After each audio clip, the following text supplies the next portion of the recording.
चला विशेष प्राधान्य मिळालेलं आहे आणि तो दिवस म्हणजे आठवड्याचा पहिला दिवस, ज्याला आज संपूर्ण विश्वामध्ये ईस्टर संडे म्हटलं जात आहे। या दिवशी इतिहासामध्ये नोंद झाली, येशू ख्रिस्त मरणातून उठला। पवित्र शास्त्रामध्ये ईस्टर हा शब्द नसून आठवड्याचा पहिला दिवस असा शब्द आहे। येशू ख्रिस्त आठवड्याच्या पहिल्या दिवशी उठला आणि चारी शुभवर्तमानामध्ये याचे पुरावे आहेत। येशू ख्रिस्त मरणातून उठला। सर्वांनी नीट ऐका बघा, येशू ख्रिस्त मरणातून उठण्या अगोदर एहेजकेलच्या पुस्तकामध्ये एहेजकेल जो संदेश आहे त्याला प्रभू एका शुष्क हाडांच्या खोऱ्यामध्ये घेऊन जात आहे आणि शुष्क हाडांच्या खोऱ्यामध्ये घेऊन जाऊन ढिसूळ चकनाचूर झालेले हाड हे जिवंत होतील का? तर शास्त्र म्हणतं परमेश्वर देवाने एहेजकेलच्या आयुष्यामध्ये हा अति महत्वाचा प्रसंग दिला आणि परमेश्वर देवाने त्याला दाखवलं की शुष्क हाड, तुकडे तुकडे झालेले हाड एकत्रित आले। आता त्या हाडांवरती मांस चढत आहे, आता त्या हाडांमध्ये वायू शिरला आहे आणि आता ते मांसधारी सैन्य उभा राहिला आहे। एक जण नाही, दोन जण नाही, तर सैनिक उभा राहिलं। आणि मग एहेजकेल अध्याय नंबर 37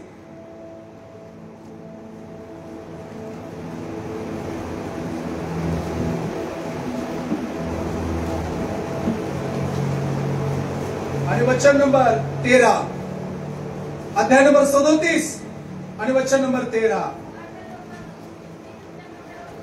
माझ्या लोकांनो, मी तुमच्या कबरा उघडून तुम्हास बाहेर काढी, तेव्हा तुम्हाला समजेल की मी। बस थांबूया। Praise the Lord, praise the Lord. हे एहेजकेल, तू एका खोऱ्यातलं सैन्य उभा राहिलेला पाहिला आहेस, पण हे बघ, अखिल मानव जातीसाठी एक मोठं चिन्ह असेल की मी मानवांच्या कबरा उघडील, तेव्हा कबरेतून जिवंत लोक बाहेर येतील आणि तेव्हा तुम्हाला सर्वांना समजेल की मी परमेश्वर देव आहे। ख्रिस्ती जीवनाचा सर्वात मोठा शील, विशेष महत्व आणि केंद्रबिंदू काय आहे? पौल म्हणतो, जर येशू ख्रिस्त मरणातून जिवंत झालाच नसता तर ही सुवार्ता तुमच्यासाठी काही कामाची नसती आणि मीही तुम्हाला ती सांगितली नसती।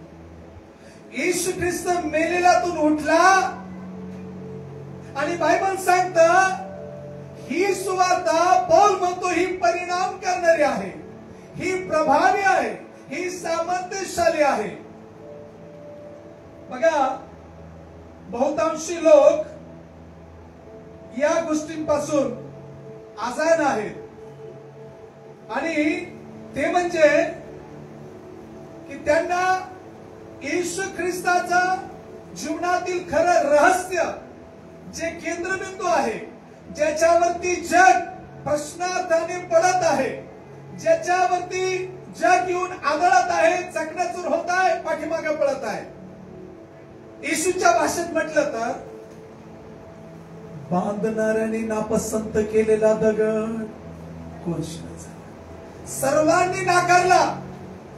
बायबल सांगतं सर्वांनी त्याला नाकारलं, पण स्वर्ग राज्याची जी इमारत आहे तिची कोण शिला कोण आहे? त्याचं नाव आहे प्रभू. आम्ही वाचलं की मी मानव जातीच्या मध्ये एक अद्भुत कार्य करेल आणि तेव्हा त्यांच्या कबरा उघडल्या जातील. मत्तयाचं स्मृतमान याचा अध्याय नंबर 27 आणि वचन नंबर 52-51 वाचलं तरी चालतंय. वाचा. तेव्हा पहा पवित्र स्थानातील पडदा वरपासून खालपर्यंत फाटून दुभांगला, भूमी कापली, खडक फुटले, थडगी उघडली आणि निजलेल्या पवित्र जनातील पुष्कळ जणांची शरीरे, आमेन, हालेलुया, हालेलुया, पवित्र शास्त्रामध्ये केलेली प्रत्येक भविष्यवाणी ही पूर्ण होते बर का. माझ्या नावाकरता तुमचा छळ होणार आहे, हे पण पूर्ण होणार आहे बर का. माझ्या नावामुळे तुम्हाला सभास्थानात न्यायासनासमोर नेतील, हे पण होणार आहे बर का.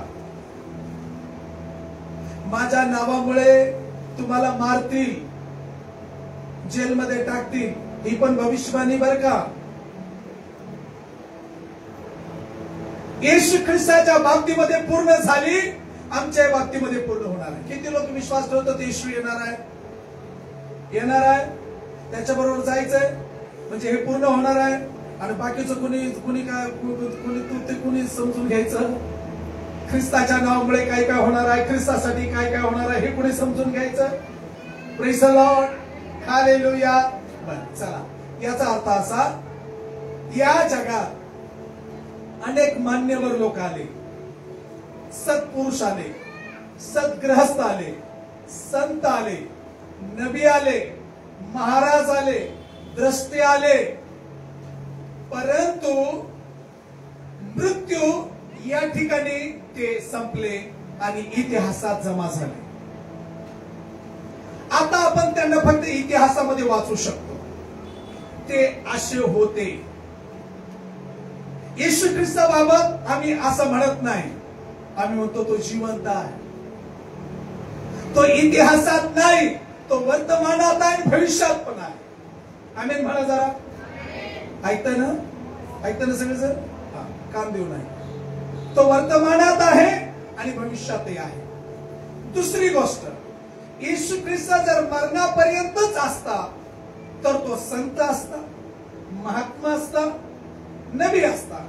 मग त्याच्या जन्माचे सोहळे पण असते आणि मग त्याच्या मृत्यूची पण पुण्यतिथी असते. पण तो मनुष्यासारखा नाही की जो इतिहासात जमा झाला, ज्याचं अस्तित्व, ज्याचं कार्य, ज्याचं काम हे संपलं, आता ते फक्त वाचायला मिळतं, असं येशू ख्रिस्त नाहीये. जर असा असता तर आम्हाला प्रत्येक वर्षी त्याला जन्माला घालणे म्हणजे त्याची जन्मतिथी आहे, त्याची मरण तिथी आहे, आम्हाला हे पाळावं लागलं असतं. आम्ही देवळाली चर्च येशू ख्रिस्ताला प्रत्येक वर्षी जन्माला घालून, गुड फ्रायडेला मारून, ईस्टर संडेला उठवीत नाही, कारण तो संत नाहीये. कारण तो संत नाहीये. तो कोण आहे? देव. बर, इब्रिकराचं पत्र अध्याय नंबर 2 आणि वचन नंबर 13 आणि 14. तो आमच्यासारख्या रक्त मांसाचा होऊन या जगात आला. आमच्यासारख्या रक्त मांसाचा होऊन या जगात आला. योहान कृष्णवर्तमान याचा अध्याय नंबर 1 मध्ये लिहिलं की तो शब्द देही झाला. योहान त्याच्याकडे पाहून साक्ष देतो, हा पहा जगाचं पाप भरण करणारा देवाचा कोकरा. रक्त मांसाचा होऊन आमच्यासारखा तो होऊन या जगात आला. देवाच्या दृष्टीने जगाचं पाप भरण करण्याचा, देवाचा करणारा म्हणून, देवाचा कोकरा म्हणून तो आला. त्याने मनुष्य रूप धारण केलं. फिलिपी 2, त्याने आपली जागा रिक्त केली आणि स्वतःला शून्य केलं. योहान 1, त्याने त्या शब्दाने देह धारण केला आणि तो आला. आणि बायबल सांगतं सर्वांच्या पापासाठी रोमकरांचं पत्र अध्याय नंबर 3 वचन नंबर 23 ते 27 पर्यंत प्रायश्चित्त म्हणून त्याला मरावं लागणार होतं. त्याने मृत्यू स्वतः स्वीकारला. यशायाचा ग्रंथ अध्याय नंबर 53. देवाच्या मर्जीस आले की त्याने त्याच्या प्रिय पुत्राला ठेचावं आणि मारावं. सगळेजण नीट ऐका. त्याने मरावं हे अगत्याचं आहे, हे गरजेचं आहे. म्हणून येशू ख्रिस्त आपल्या मरणाबाबत 3दा भविष्यवाणी करतो. तो गव्हाच्या दाण्याची उपमा देतो. जमिनीत पेरला गेला नाही तर उगवणार कसा, फलदायी होणार कसा. तो मोहरीच्या दाण्याची उपमा देतो. तो म्हणतो की तो पेरला जातो आणि अंकुर धरतो आणि जेवढ्या भाज्या आहेत त्या भाज्यांमध्ये सर्वात मोठं वृक्ष ते म्हणतं आकाशातली पक्क पाखरे त्याच्यामध्ये वस्ती करतात. येशू ख्रिस्त आपल्या मरणाबाबत आणि अखिल मानव जातीच्या तारणाबाबत बोलत आहे. पण मरणाशिवाय तारण नाही हे तो निश्चित सांगतो. आणि लोक म्हणतात तो स्वतःला वाचवू का शकला नाही. अरे त्यांनी जर स्वतःला वाचवलं असता तर तुमचं आणि माझं तारण झालं नसतं. तुमच्या आणि माझ्या तारणासाठी त्याला मरणं अगत्याचं होतं. म्हणून देव मरत नाही, देव मरत नाही. आणि म्हणून मांस आणि लहू, मांस आणि रक्त याच्यामध्ये आलेल्या प्रत्येक इस्माला मारावं लागतं. तर इतकंच नाही, बायबल सांगतं बलिदानाचा कोकरा म्हणून तो आला. म्हणून आमचं सर्व पाप त्याने स्वतःवरती घेतलं आणि मग मांस आणि रक्त याने तो तुमच्या आणि माझ्यासारखा होऊन आला आणि आमच्या सर्व पाप त्याने स्वतःवरती घेतले आणि तो वधस्तंभावरती मेला. देव मरतो का? उत्तरही नाही. पण मरण त्याच्या जीवनामध्ये कसं वास केला, कसं आलं? तर त्याने आमच्या सारखं हो, आमच्या सर्व पाप स्वतःवर घेऊन. कारण मरण कशामध्ये आलं? पापाचं वेतन. म्हणजे मरण कशामुळे आलं? म्हणजे येशू ख्रिस्ताला मरण्यासाठी भाग कोणी पाडलं? आमच्या पातकांमुळे. पहिली गोष्ट, त्याने आमच्यासारखं मांस आणि रक्त याला धारण केलं. आमच्या सारखा हाडा मांसाचा होऊन तो आला. म्हणजे कोण झाला? मनुष्य. लक्ष द्या, लक्ष द्या. तुम्हाला समजत नाही म्हणून परत सांगतो. आमच्या सारख्या हाडा मांसाचा तो झाला. नंबर 1. मग त्याला भूक लागली, मग त्याला तहान लागली, मग त्याला झोप लागली, मग तो थकला. नाही की नाही? हे सर्व घडलं कारण तो कशात आहे? मानवी देहात आहे. नंबर 2, आता त्याने आमचे सर्व पाप कुणावरती घेतले? स्वतःवरती घेतले. म्हणजे पाप करणाऱ्या प्रत्येकाला काय व्हावं लागेल? मरावं लागेल. म्हणून योग म्हणतो या मानवी देहाला एक मर्यादा आहे जगण्यासाठी. Praise the Lord. आणि शास्त्र असं म्हणतं या 2 गोष्टीमुळे येशू ख्रिस्ताला मरणं भाग आहे. पण ही चॉईस कुणाची आहे? ही निवड कुणाची आहे? मरण ही निवड कुणाची आहे?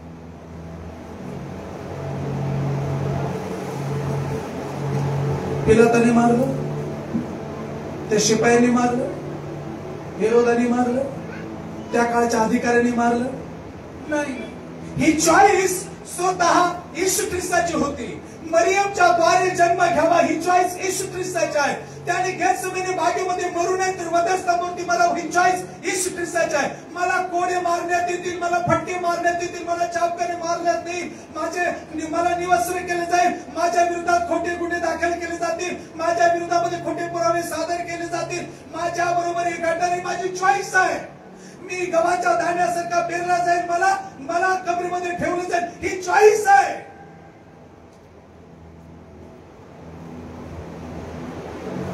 येशूला कधीही कुणीही मारू शकत नाही.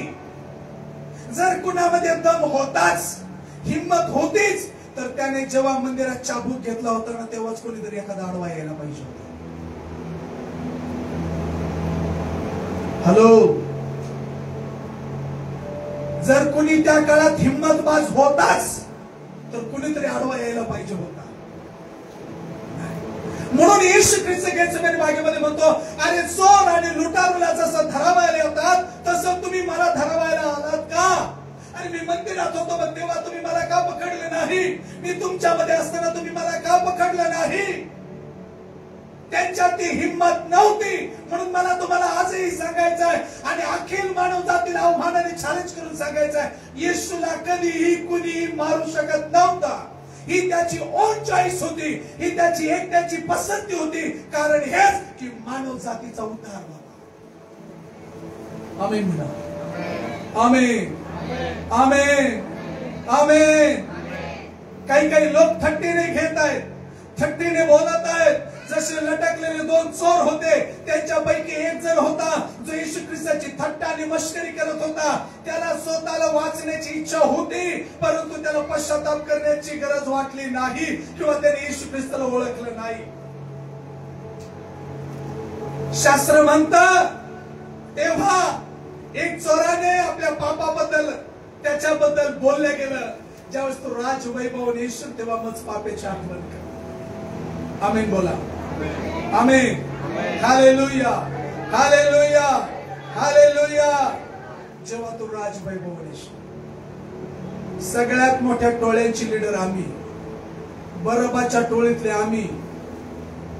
आम्ही चोर, भामटे, लुटारू, बलात्कारी, आम्ही जेवढे वाईट भयंकर दुष्कर्म करणारे, डाकू, आमचं मरण योग्य आहे.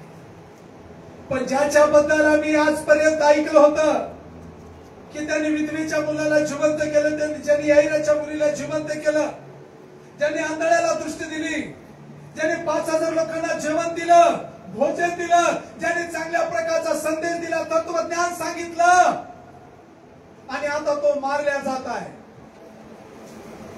तो मारल्या जात आहे इतकंच नाहीये, तर तेव्हा पित्याकडे तो मध्यस्थी करत आहे, म्हणत हे बापा ह्यांना, हे बापा ह्यांना, हे बापा ह्यांना. तुम्हाला खरं सांगू, जर देवाचा प्लॅन होता, देवाचा जर प्लॅन होता येशू ख्रिस्ताच्या बलिदानाने मानव जातीच्या पापाची क्षमा व्हावी, तर येशूला या प्रार्थनेची गरज का पडली? मला माहिती आहे माझा पोरगा हर्षल पाळक होणार आहे, पाळकाला लय त्रास होणार आहे, पाळकाला कुणी स्वीकारणार नाही. मी त्याला सांगितलं जा देवाची सेवा कर. छळ होणार, निंदा होणार, त्रास होणार, अन्याय होणार, पण तुला देवाच्या सेवेत विश्वास राहायचा आहे. पण जेव्हा माझ्या डोळ्यासमोर त्याच्या जीवावर कोणीतरी उठलेलं आहे, माझ्या डोळ्यासमोर त्याला कोणीतरी मरणप्राय यातना देत आहे आणि थोड्याच वेळामध्ये तो त्या वेदनेने मरणार आहे, अशा वेळेला जर माझं पितृत्व जागं झालं तर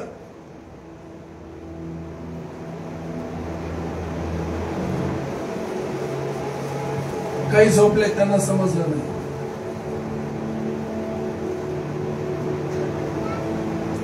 कळलं?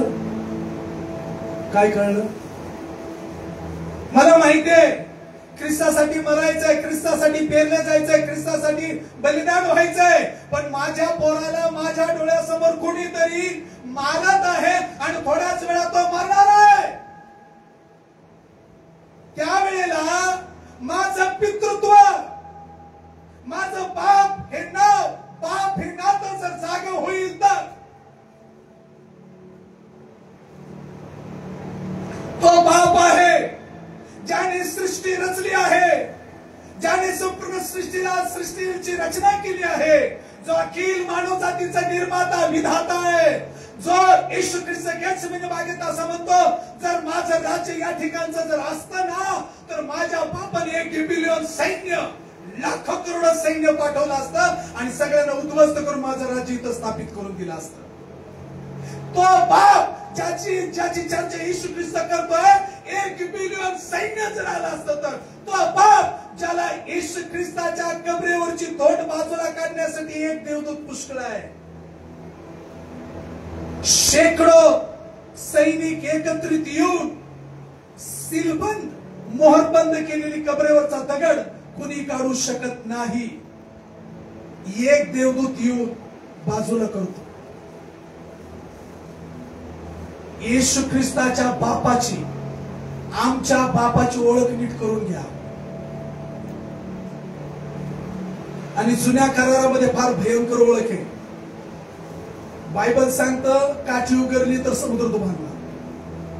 बायबल सांगतं काठी आपटली तर खडकातून पाणी बाहेर आलं.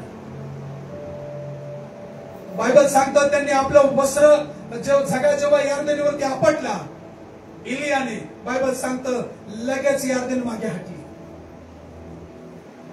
जर संदेशांसाठी देव एवढं भयंकर काम करत होता तर त्याच्या पुत्राला वधस्तंभावरती मरत असताना जर येशू ख्रिस्तानी ही प्रार्थना केली नसती, खबरदार, खडक फुटले, भूमी कापली, थडी उघडली, सूर्य अंधकारमय झालाय, चंद्र रक्तमय झालाय, मंदिर यरूशलेमेत आहे, कार्य गुलगुता नावाच्या टेकडीवर चालू आहे, येशू मरतोय गुलगुता नावाच्या टेकडीवर, मंदिर गावात आहे, मंदिरातला पडदा तो भांगला आहे, कार्य तिकडे चालू आहे, आकाशामध्ये सूर्य प्रकाश देणं बंद केलंय, आकाशातला चंद्र रक्तमय झालाय, सर्वत्र अंधकार आहे, थडीकी हलत आहे, खडक हादरलेले आहे, भूमी कापत आहे. त्याच देवाने जर त्याच्या प्रिय पुत्राच्या विरोधात एक क्षण, एक सेकंद जर उभा राहिलं असतं तर कोणीही जगलाच नसतं. हे त्याच्या प्रिय पुत्राला ठाऊक होतं की तो बाप त्याच्यावर किती प्रेम करतो. म्हणून तो म्हणतो, बापा यांना क्षमा कर, कारण ते काय करतात त्यांना समजत नाही. यदि मेरा खुदा मसीहा कुछ चंद समय इन्हें दुआ न करता, शायद ही कोई हवा के सबको उठा के लेके जाते, कोणीही सुटला नसता, कोणीही तरला नसता, कोणीही राहिला नसता. त्याला आपल्या पित्याच्या क्रोधावरती विश्वास आहे. जेव्हा त्याचा क्रोध भडकला, 40 रात्र आणि 40 दिवस पर्जन्यवृष्टी झाली आणि मानव जातीपैकी नोहाच्या कुटुंबाशिवाय कोणीही उरलं नाही. ऐकता ना नीट? नीट ऐका, नीट ऐका, नीट ऐका. ही प्रार्थना त्याने वधस्तंभावरती केली आणि बायबल सांगतं लोक त्याला थट्टेने घेतात, लोक त्याला चेष्टेने घेतात, त्याच्याकडे कुणी पाहिना धजेना, त्याच्याकडे कुणी पाहिना, लोक त्याच्या मरणाची चर्चा करू लागले. बायबल सांगतो तो मोठा शबाताचा दिवस सुरू होणार होता. अरिमथाईकर योसेफ आणि निकेदम आला, पिलाताकडे गेले आणि सांगितलं तो यहुदी आहे ज्याला आपण मारला आहे, ज्याच्या अनेक अनुयायी आहेत, ज्याला आपण मारला आहे, ज्याचं नाव आहे, ज्याला आपण मारलं आहे, कमीत कमी यहुदी म्हणून त्याला मोठा याच जो शबात सुरू होत आहे त्या शबाताच्या अगोदर, सुरू होण्या अगोदर त्याला खाली घेणं फार गरजेचं आहे आणि त्याला कबरेत ठेवणं फार गरजेचं आहे. जर असं झालं नाही तर यहुदी नियमशास्त्राप्रमाणे आपण सर्वजण पापात पडू आणि आपल्याला शबात पाळता येणार नाही. 3 दिवस त्याला लटकून ठेवता येणार नाही, कारण बाकीच्या भामट्यांसारखा तो नाहीये, हे तुम्हाला पण माहिती आहे. पिलाताने सांगितलं ठीक आहे, जाऊन बघा तो मेलाय का. शास्त्र म्हणतं शबात सुरू होण्या अगोदर तो मरण पावला, कारण येशू ख्रिस्त मरणानंतरही शबाताचा सन्मान करणारा देव आहे. म्हणजे याचा अर्थ असा की परमेश्वर पित्याने जो समय विश्रांतीचा लावून दिलाय त्याने मरणानंतरही पाळला आहे. हे किती विशेष आहे. शबात सुरू होण्यापूर्वी, आणि म्हणून बाकीचे जे होते त्यांचे तंगडे मोडले, त्यांचे हात मोडले, त्यांच्या हड्ड्या मोडल्या आणि नंतर ते मेले. परंतु शास्त्र असं म्हणतं की येशू ख्रिस्ताला जेव्हा त्यांनी पाहिलं, या आतमध्ये आहे जागा, जेव्हा येशू ख्रिस्ताला पाहिलं तर त्याच्या कुशीमध्ये भाला भोकसला आणि थोडंसं रक्त आणि थोडंसं पाणी बाहेर आलं आणि शास्त्र असं म्हणतं की तेव्हा त्यांच्या लक्षात आलं येशू ख्रिस्त मरण पावलेला आहे. त्याच्या हाडं मोडण्यात आली नाही, त्याचं कोणतं हाड मोडलं नाही, आणि म्हणून शास्त्रामध्ये लिहिलं आहे तो आमच्या हाड ना हाड सांभाळणारा देव आहे. हे येशू ख्रिस्ताबाबतची भविष्यवाणी पूर्ण झाली. बोला आमेन. बाळक ऍक्सिडेंट होऊन मारतात, हातपाय मोडून मारतात, ही गोष्ट वेगळी, ती भविष्यवाणी पालकांसाठी, विश्वासणाऱ्यांसाठी नाही, ती भविष्यवाणी येशू ख्रिस्तासाठी आहे. बोला आमेन. आमेन. भविष्यवाण्यांचा अर्थ कळला पाहिजे. आमेन. आणि बायबल सांगतं तेव्हा शबा सुरू होण्या अगोदर येशू ख्रिस्ताच्या शरीराला अरिमथाईकर योसेफ आणि निकेदम यांनी घेतलं. आता अरिमथाईकर योसेफ आणि निकेदम हे कोण आहेत माहितीये का? हे बाकीच्या शिष्यांसारखे उघडपणे येशू ख्रिस्ताच्या मागे चाललेले शिष्य नाहीयेत. हे गुप्त शिष्य आहेत. हे तुम्हाला योहान कृष्णवर्तमान अध्याय नंबर 3 मध्ये बघायला मिळेल. निकेदम रात्रीचा येशू ख्रिस्ताला भेटायला आला. अरिमथाईकर योसेफ बऱ्याचदा कुठेच दिसलाच नाही. पण हे लोक येशू ख्रिस्ताच्या अंतिम संस्कारामध्ये सहभागी झाले. आमेन म्हणा. Praise the Lord. Praise the Lord. Hallelujah. पेत्र म्हणाला होता तुला सर्वांनी सोडलं तरी चालेल पण मी तुला सोडणार नाही. 12 शिष्य दिसत नाहीयेत. आता कोणी स्त्रिया या ठिकाणी नाहीयेत. सगळेजण निघून गेलेले आहेत. ज्यांना रडायचं होतं ते रडत होते आणि ते निघून गेल्या. जे शिष्य म्हणून होते ते पण निघून गेले.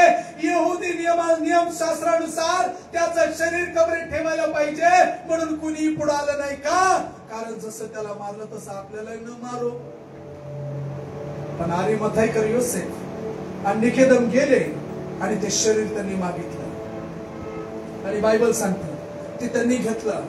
अगदी कमी वेळ होता. कमी वेळामध्ये त्यांनी नवीन तागाचे वस्त्र घेतले. नवीन तागाच्या वस्त्रामध्ये त्याला गुंडाळलं आणि कधी न वापरलेल्या कबरेमध्ये येशू ख्रिस्ताचं शरीर ठेवलं. Praise the Lord. Hallelujah. Hallelujah. Hallelujah. Hallelujah. Hallelujah. आणि शास्त्र म्हणतात अरिमथाईकर योसेफ आणि निकेदम हे निघून गेले. पण झालं असं मत्ती कृष्णवर्तमान याचा अध्याय नंबर 27 आणि वचन नंबर 62 पासून पुढे असं म्हटलं दुसऱ्या दिवशी म्हणजे तयारी नंतरच्या दिवशी मुख्य याजक व परुषी पिलाताकडे जमून म्हणाले. दुसऱ्या दिवशी येशू ख्रिस्त मेला तो दिवस त्याच्या दुसऱ्या दिवशी तयारीचा दिवस. कारण हा मोठा सण आहे. योबेल वर्ष आहे. हा मोठा शबात आहे. तयारीच्या दिवशी शास्त्र असं म्हणतं ते सर्वजण पिलाताकडे गेले आणि वचन नंबर 63 बायबल मध्ये पहा काय म्हणाले. महाराज महाराज तो नाही हो 63 महाराज हा थांबा तो ठक आहे. कदाचित तुमच्या शास्त्रामध्ये सुरुवात वेगळी असेल. तो ठक आहे. आता माझं बायबल नाही. माझं बायबल छोटं आहे. त्याच्यात काय तो ठक आहे. तो फसवा आहे. तो लबाडा आहे. तो धूर्त आहे. कुठे येशूने लबाडी केली होती? कुठे येशूने फसवलेलं होतं? पण लोक मरणानंतरही नाव ठेवणं बदनाम करणं सोडत नाही. जर येशूला सोडलं नाही तर तुम्हाला कुणी सोडणार नाही.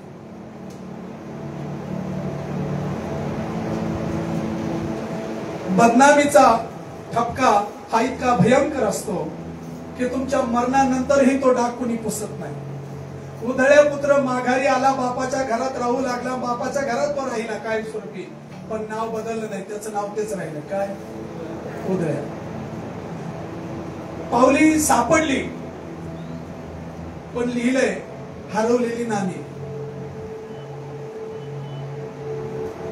सापडली याच्यावर भर नाही दिला जात. हरवली होती याच्यावर भर नाही. एक मेंढरू हरवलं याच्यावर भर दिला जातो. लोक तुमच्या वर्तमान काळात आणि तुमच्या नंतर तुमच्या पश्चातही लोक तुम्हाला वाईट बोलणं सोडणार नाहीत. म्हणून जिवंत असताना आणि मरणानंतरही तुमच्याबद्दल कोणी चांगलं बोलावं या अपेक्षेने जर तुम्ही जगत असाल तर तुमच्यासारखा मूर्ख दुसरा कोणीच नाही.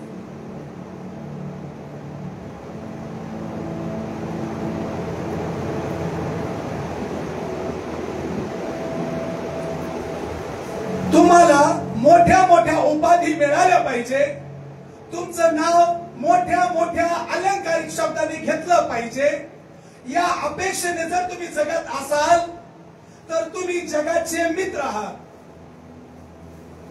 तुम्ही जगाबरोबर आहात. पण जेव्हा तुम्ही ख्रिस्तासाठी जगत असताना, ख्रिस्तासाठी पुढे चाललेले असताना अशा प्रकारची कोणतीही अपेक्षा आणि लालच ठेवू नका. महाराज तो ठग आहे.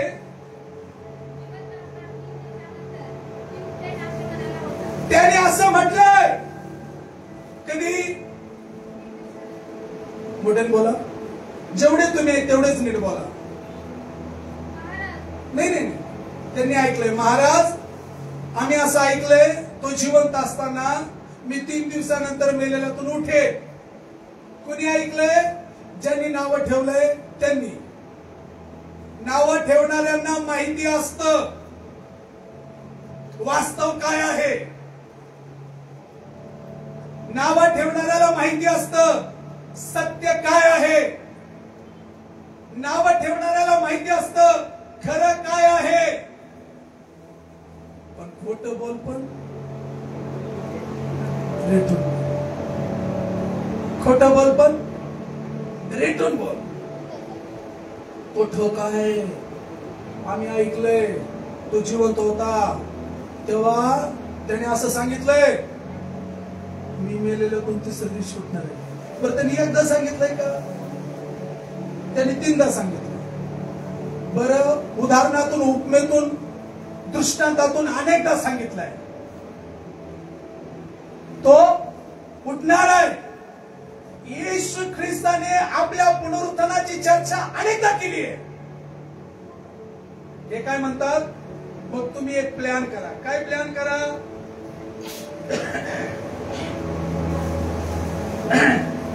आम्हाला आठवण आहे त्याने असं म्हटलंय मी उठेन. हा, म्हणून वचन नंबर 64 लक्षात ठेवा. म्हणून 3ऱ्या दिवसापर्यंत कबरेचा बंदोबस्त करण्यास सांगावे, नाही तर कदाचित त्याचे शिष्य रात्री येऊन त्याला चोरून नेतील व तो मेलेल्यातून उठला आहे असे लोकांना सांगतील.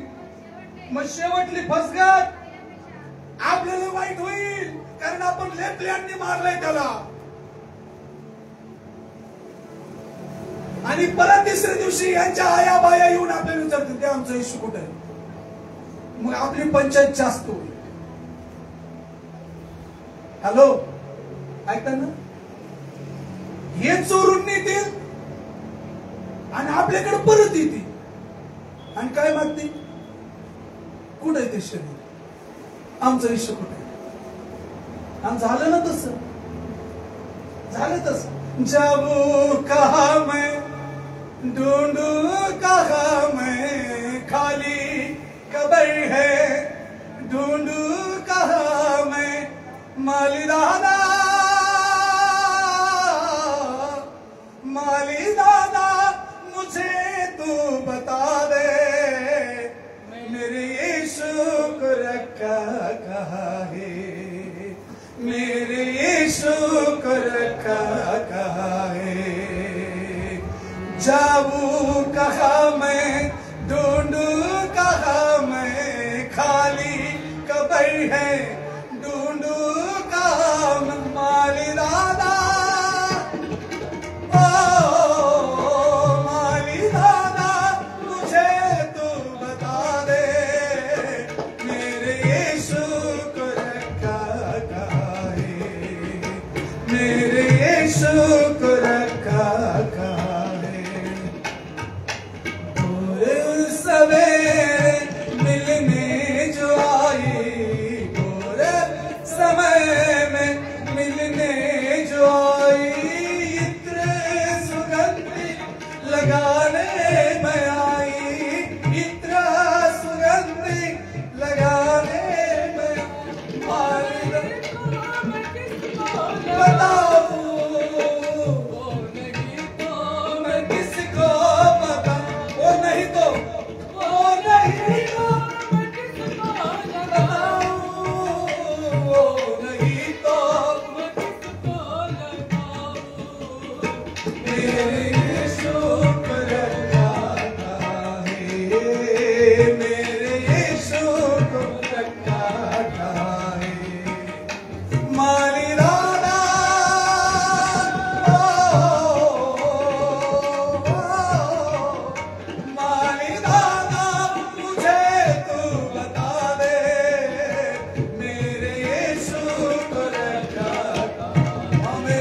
दुसऱ्या दिवशी त्यांनी परवानगी घेतली.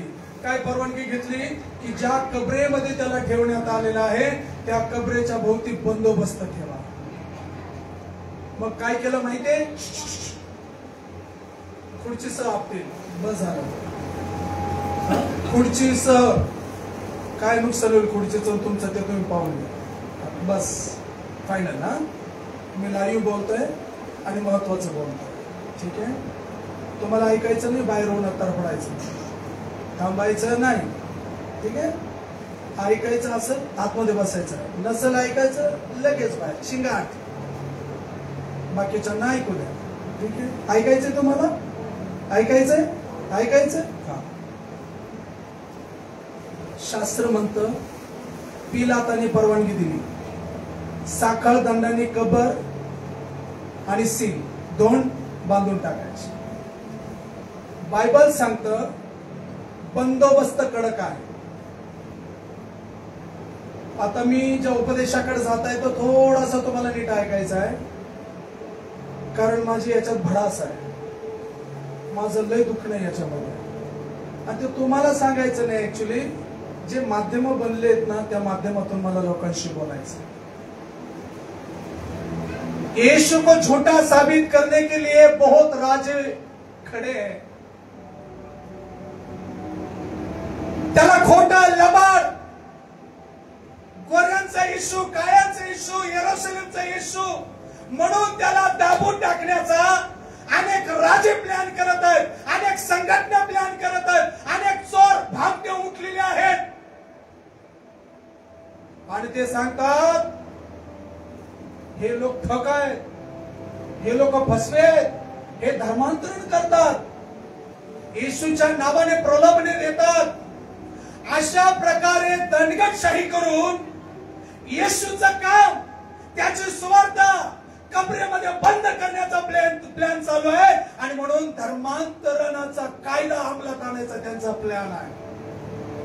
ही सुवार्ता जो ख्रिस्तांच्यासाठी मरण पावला आणि मेलेल्यातून उठला, ही सुवार्ता अनेकांपर्यंत पोहोचू नये म्हणून अनेक लोक आत्ताच्या मंत्र्याकडे, प्रधानमंत्र्याकडे जात आहेत आणि अशा प्रकारच्या शिफारसी करत आहेत, कंप्लेंट करत आहेत की ख्रिस्ती कार्य थांबलं पाहिजे. आणि ते जसं काही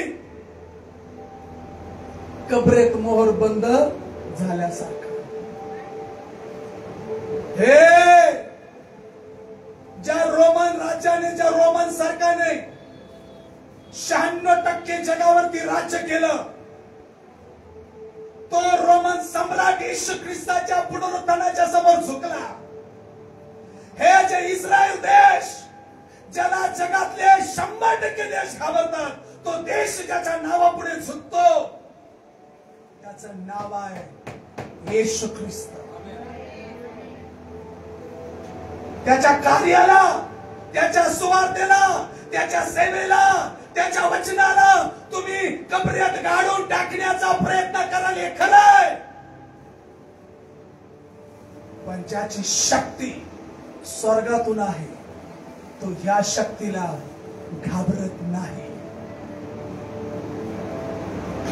शास्त्र म्हणतं तिसऱ्या दिवशी, आठवड्याच्या पहिल्या दिवशी, ईस्टर नव्हता. सिस्टर नीट ऐकत, बायबल मध्ये आठवड्याचा पहिला दिवस लिहिलाय, ईस्टर नाही. पागल होऊ नका, डोक्यावर पडू नका. तो फक्त आठवड्याचा पहिला दिवस आहे आणि योबिल वर्ष आहे. ऐकताय ना? तो आठवड्याचा तिथं लिहिलं नाही त्या दिवशी ईस्टर होता. ऐकलं ना? तो मेलेल्यातून उठला. आता सांगतो, येशू ख्रिस्ताचा जन्म गाईच्या कडवा असलेल्या गावाने, येशू ख्रिस्ताचा जन्म झाल्यावरचा प्रवास कित्येक तासांचा आपल्या आई सोबत गाढवाच्या शिंगरावर, येशू ख्रिस्ताचं बालपण म्हणजे 12 वर्षापर्यंत येशू ख्रिस्त आपल्या आई वडिलांबरोबर आहे. त्यानंतर वडील वारलेले आहेत, काना गावच्या लग्नामध्ये वडील नाहीये. आता कुटुंबाची जबाबदारी आहे. जेव्हा सेवेला आला, सेवेला आल्यानंतर सर्वांचा विरोध, आईची बदनामी, बापाची बदनामी. अरे लग्नाच्या अगोदर झालेला ना हा, याच्या आईनं लग्नाच्या अगोदरच याला जन्म दिलेला तो हा ना. तुमच्या भाषेत काय म्हणतात ते तुम्हाला माहिती आहे. सगळ्यात भयंकर प्रकारची बदनामी, त्याच्या कौटुंबिक जीवनावरती हनन, त्याचं चरित्र हनन करण्याचा प्लॅन. सुरुवात किती वाईट असू द्या, त्याचं मरण किती पण वाईट असू द्या, पण शहेनशाह सारखा उठला साहेब आठवड्याच्या पहिल्या दिवशी.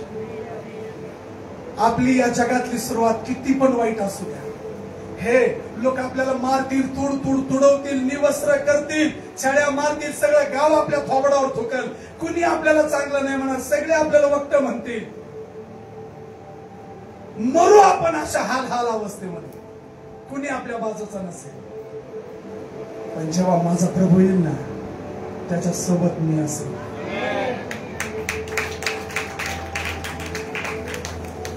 आज काय शिकायचंय? येशू उठलाय, तो उठलाच आहे आणि तो उठणारच होता. तुमचं काय? तुम्ही उठणार का?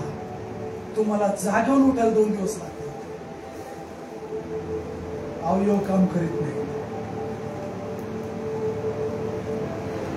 हे मरणा, तुझी नांगी कुठं?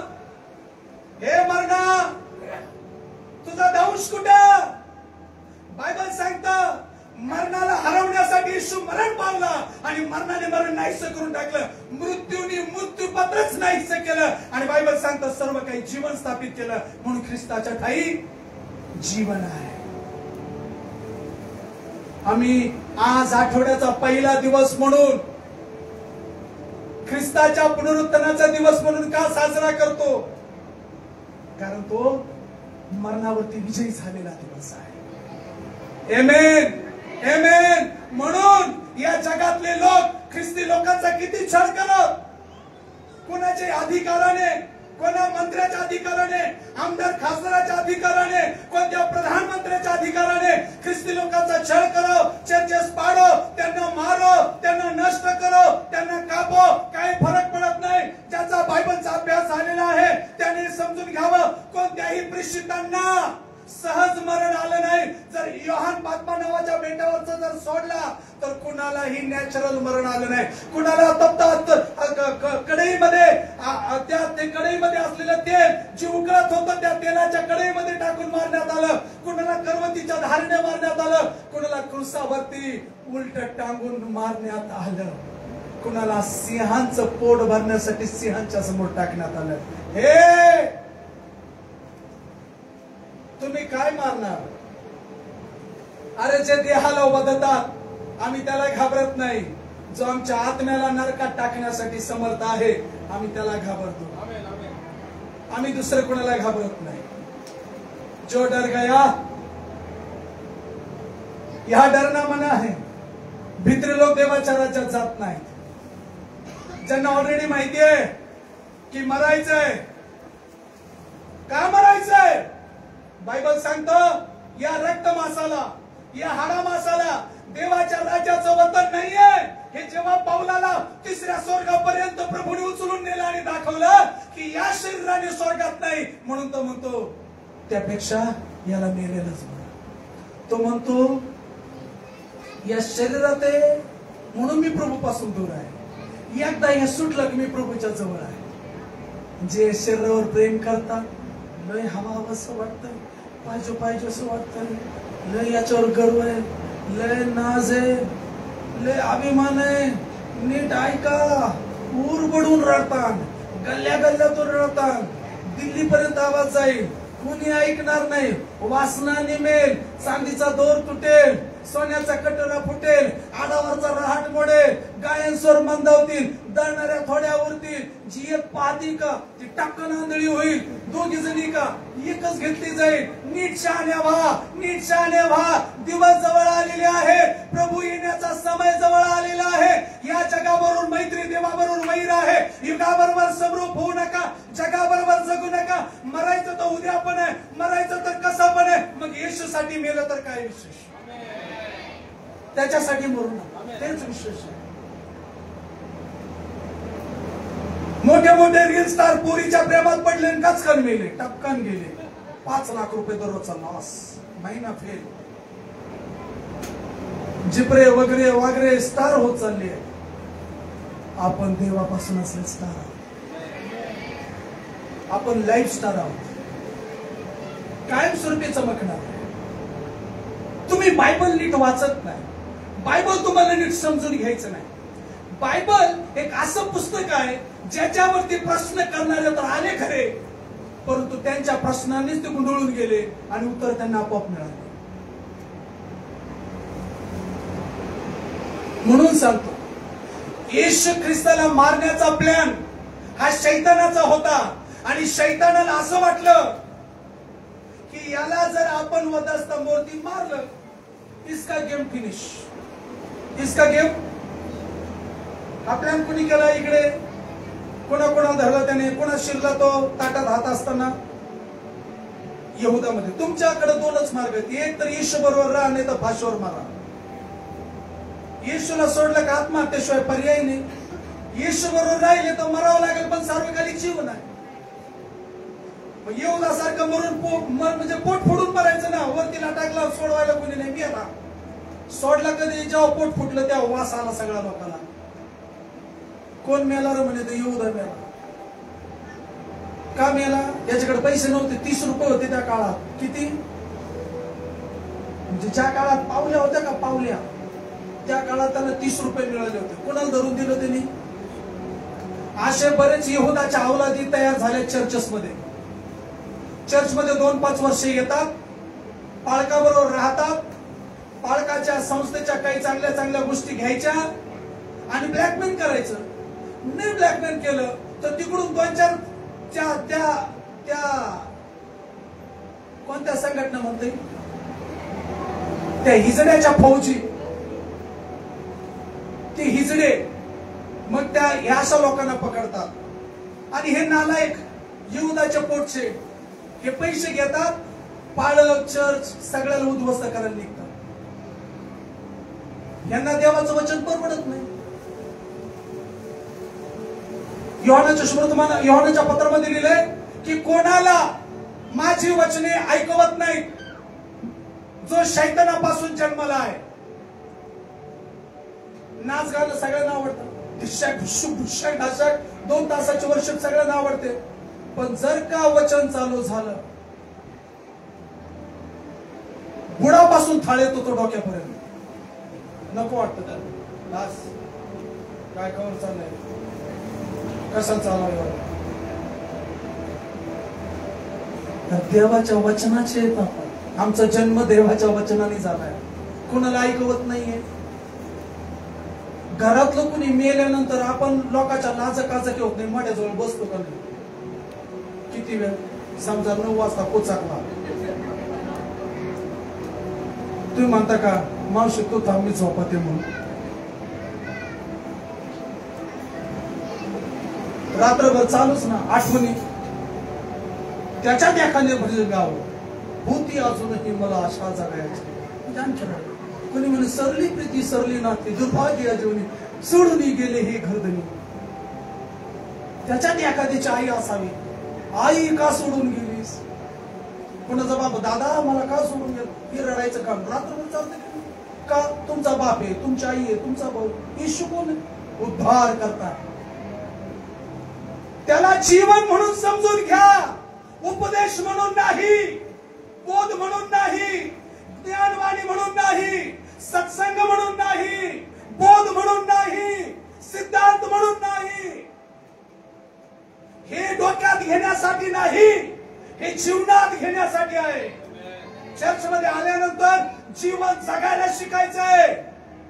ऍक्टिंग करणारे ख्रिस्ती म्हणून नाही. भूतले ऍक्टिंग करतय. दादाच लागला वाटतं त्याला, कारण पोरग दादाच्या ऍक्टिंगने त्रास द्यायला लागलो. सासूच दिसती. ऍक्टर शैतान आहे. चर्च मध्ये लोक येऊन धार्मिकतेची ऍक्टिंग करत आहेत. खबरदार, लक्षात घ्या, तुमची फसवणूक शैतान करत आहे. शैतानाचा प्लॅन येशूला वधास्तंभावर मारायचं. आणि ही गोष्ट अगोदरच येशू ख्रिस्ताने सांगितली की बघा माझ्यापूर्वी अनेक संदेश आले आणि त्यांचा यांनी असाच घात केला. पण मी तुम्हाला एक उदाहरण सांगतो.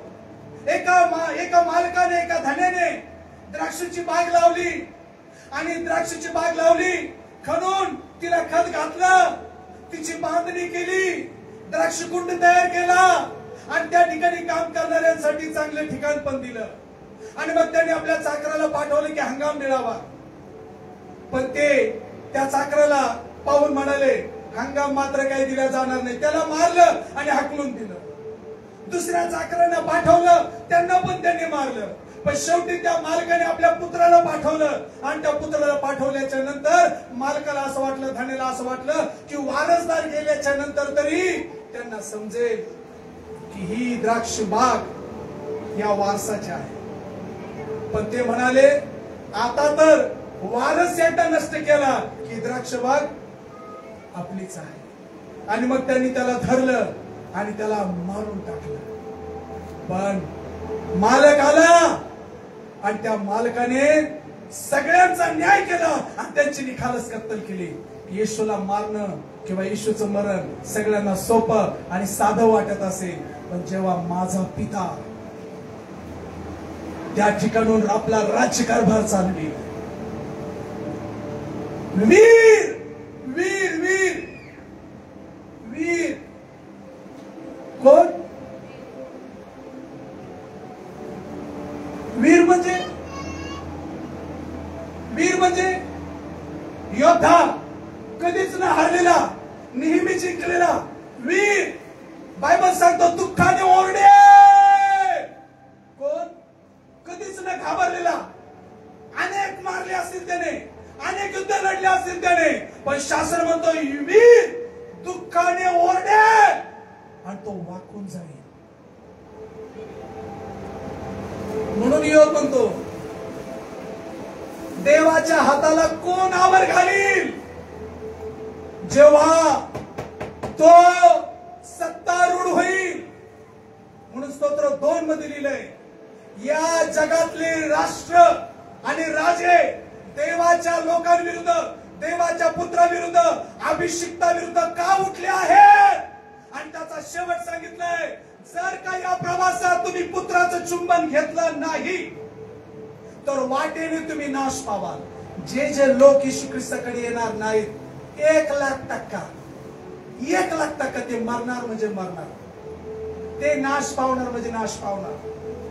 या जगाला येशू ख्रिस्ताशिवाय पर्याय नाही. या जगाला येशू ख्रिस्ताशिवाय पर्याय नाही. म्हणून जगामध्ये सर्वत्र श्रेष्ठ, सर्वोच्च, सर्वश्रेष्ठ मानला जातो तो ख्रिस्ती धर्म आणि मानला जातो तो ख्रिस्त. त्याच्या शिकवणीच्या पुढे जगातले महानायक, महान व्यक्ती शांत झालेले आहेत. स्वामी विवेकानंद असं म्हणतात की जर येशू सारखा गुरुजी मला भेटला असता तर माझं हृदय फाडून मी त्यांना माझ्या हृदयात ठेवलं असतं. आमेन म्हणताय? Praise the Lord, praise the Lord. आणि म्हणून प्रियजन हो, आम्ही ज्या ख्रिस्ताच्या मागे चाललेलो आहोत त्याचा शेवट, त्याची सुरुवात आणि त्याचा शेवट कितीही क्लेशदायी असला, किती जरी धक्कादायक असला, किती जरी भयंकर असला, पण जेव्हा तो मृत्यूमधून उठतो आणि शास्त्र असं म्हणतं तो मेलेलातून उठतो आणि तो 40 दिवस दर्शन देतो आणि प्रमाण देतो की मी जिवंत आहे. आमेन. आणि म्हणून देव जिवंताचा देव आहे, मृतांचा नाही. जे लोक त्याच्यासाठी आपलं जीवन देणार आहेत अशांचा तो देव आहे आणि जे त्याच्याकडे येणार आहेत आणि त्याच्यासाठी जगणार आहेत. पवित्र शास्त्र असं म्हणतं जे लोकांसमोर मला नाकारतील मीही पित्यासमोर त्याला नाकारेल आणि जे लोकांसमोर मला स्वीकारतील मी पित्यासमोर त्याला स्वीकारणार आहे. तुम्ही नाकारावं म्हणून तुमची सून तुमच्या विरोधात उठेल, तुमचा मुलगा तुमच्या विरोधात उठेल. आणि बायबल सांगतं की तेव्हा तो समय असा असेल की मी शांती प्रस्थापित करावायला नव्हे तर तलवार चालवायला आलो. एक हिंदू असा एक PhD केलेला तरुण पोरगा आहे. त्याचं तोंड 10 पैशासारखं आहे. लय मटार मटार मटार मटार बोलतो. त्याला हे वचन कळलं तो म्हणतो की येशूच्या पाठीमागे जाणारे जे आहेत ना, त्यांना माझा प्रश्न आहे. काय प्रश्न आहे? येशू म्हणाला मी शांती देण्यासाठी नाही तर तलवार चालवायला आलो. त्या येडपटाला हे माहिती नाही, बायबल हे फार शुद्ध बोलतं. बघा, इथे तलवारीचा प्रसंग बोलल्या जातं. येशू ख्रिस्ताला धरून देण्यात येणार होतं त्या अगोदर येशू ख्रिस्ताने म्हटलं, आपल्याकडे जे काय शिष्यानं ते सगळं विका आणि तलवारी विकत घ्या. ते म्हटले आम्ही 2-2 घेतल्या. किती घेतल्या? आजपर्यंत त्याच्यावर प्रचार केला नाही मी. जर प्रचार केला तर सगळे तलवारी घेऊन बायबल घेऊन चर्चमध्ये येते. आणि कोणीच केला नाही.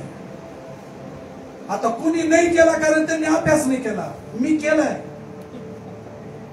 मी घेऊन यायला सांगेन. कारण येशूने चाबूक घातला आणि मंदिरात घुसला आणि व्यापारी हाकलून दिले. मला लय वेळा आठवत, एकच भाई खड़ा हो गया अपने बारे में. कौन? यीशु भाई. कौन सा भाई? कोण? देवाचा पुत्र कोण? येशू. आम्ही देवाचे कोण? पुत्र. यीशु आमचा कोण? बड़ा भाई. हमारा बड़ा भाई खड़ा हो गया तो वो खड़े तो सरकार से भी बड़े. उसको जो नड़े वो पड़े आड़े. किधर नहीं खड़े.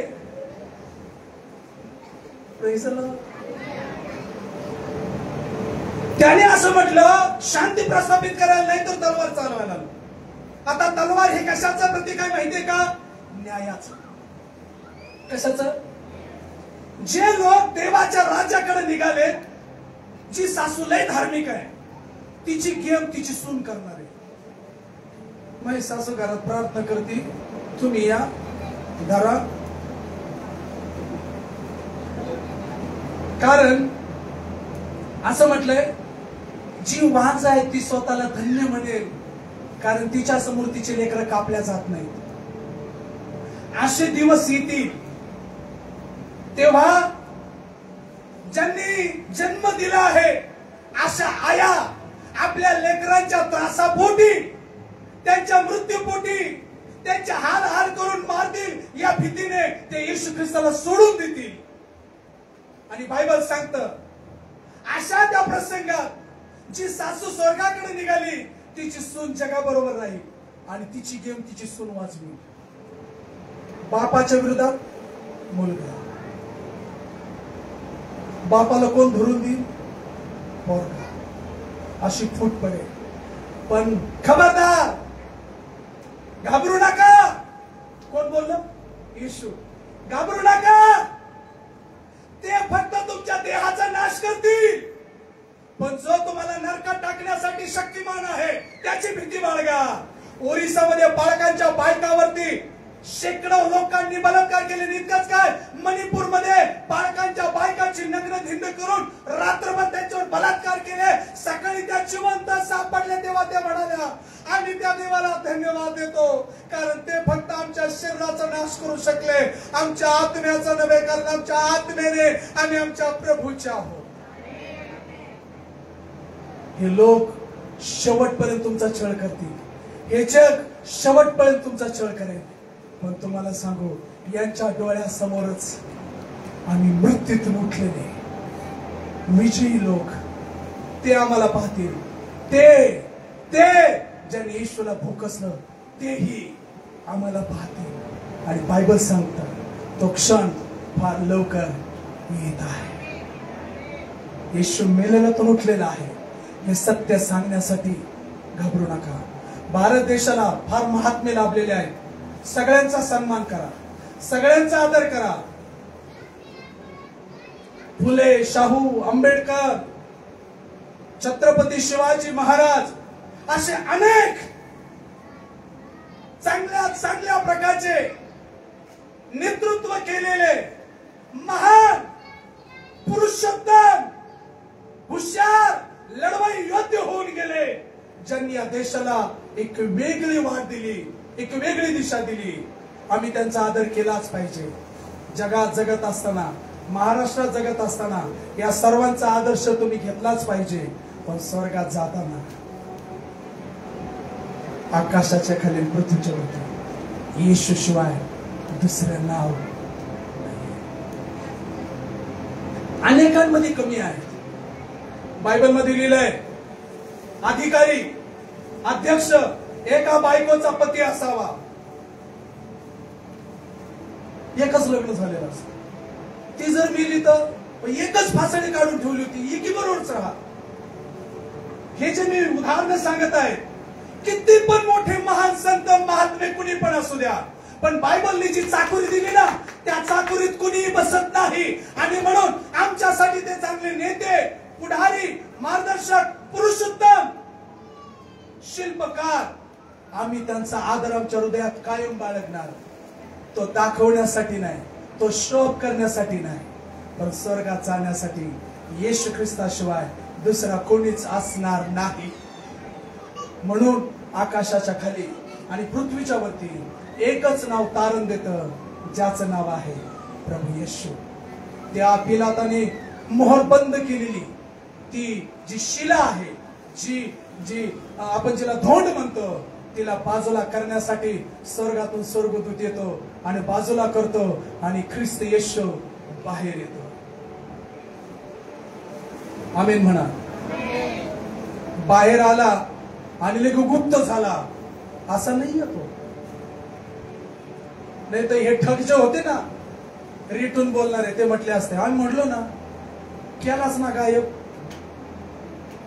40 दिवस भेटला साहेब, सगळ्या सणातल्या लोकांना भेटला. किती दिवस? 40 दिवस भेटला. 40 किती दिवस बोला? किती? आपला 40वाच आहे. आपला काय? आपला काय? आपला आणि तो 40 दिवस. तुम्हाला काय वाटतं, तुम्ही मेल्यानंतर 40 दिवस इथंच राहता का काय? हे त्याने प्रमाण दिले. आपण मरणातून उठलेले आहोत. आमेन. म्हणून इफिस 2 मध्ये लिहिले, आजच आम्ही ख्रिस्त येशूच्या उजव्या बाजूला पित्याच्या घरात आहोत. फक्त शरीर सोडा, तिथं तुम्ही जगेचा. ही छाया आहे, वास्तव तिथं आहे. ही प्रतिबिंब आहे, खरं व्यक्तिमत्व तिथं आहे. आमेन. ही झेरॉक्स कॉपी आहे, ओरिजिनल तिथं आहे. आमेन. आपण कुठे आहोत? स्वर्गात आहोत. आमेन. हालेलुया. आणि म्हणून प्रियजन हो, पुनरुत्थानाचा दिवस हा जगाला हैराण करणारा दिवस आहे. जग याच्याकडे अजूनही संशयाने पाहतं. म्हणूनच शास्त्र म्हणतं की अजूनही ती कबर जाऊन पहा, तिच्या तोंडावरची धोंड बाजूला केलेली आहे. जग जाऊन पाहत आहे. आता आम्हाला तिथं जायची इच्छा नाहीये. आम्हाला यार्देने डुबकी घ्यायची इच्छा नाही. आम्हाला इस्रायलला जायची इच्छा नाहीये. आम्हाला तिथं जाऊन काही पाहण्याची इच्छा नाही. आम्हाला डायरेक्ट तिथून उठलेले येशू ख्रिस्ताकडे जाण्याची इच्छा आहे. आता जो कबर पाहून विश्वास ठेवेल, जो यार्देने जाऊन पाणी घेईल, तिथं डुबक्या मारेल, आणि जो तिथून आणलेली जी वाईन आहे, कम्युनियन, होली कम्युनियन, तिथले माती, तिथले दगड, आता ज्याला पाहायचं त्याने पाहावा. आम्हाला ते नको. आम्हाला डायरेक्ट कोणाला पाहायचंय? येशू पूर्वी देवदूत येत होते.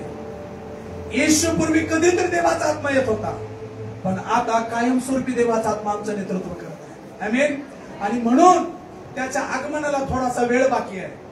हिम्मत सोडू नका, धैर्य सोडू नका.